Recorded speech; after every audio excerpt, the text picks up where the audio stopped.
Welcome to the Tech Egg. Don't get scrambled. Enjoy the video. You'll begin by installing and signing in so your searches and preferences follow you. Open your store, tap Install, then launch the app. Sign in with your Microsoft or Google account to sync history and rewards. This makes cross-device continuity easier.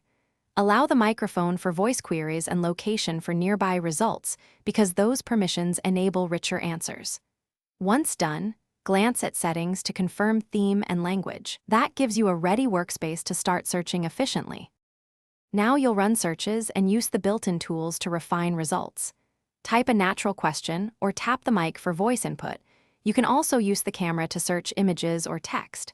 When results appear, switch to images, news, or maps and apply time or region filters to narrow noise. Use collections to save useful pages and the tabbed results to jump between sources.